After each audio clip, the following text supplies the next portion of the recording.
ডাক দিয়ে বলল, হুজুর, আমি কিছুদিন আগে কোনাবাড়ির দিকে একটা জায়গায় বাদাম বিক্রি করেছি।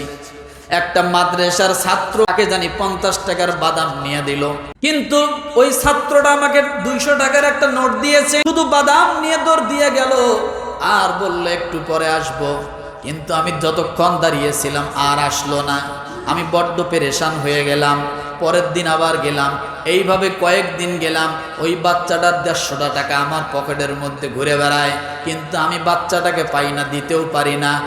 কবে এই 150 টাকা দিতে পারবো? আমার মনের মধ্যে বড্ড কষ্ট।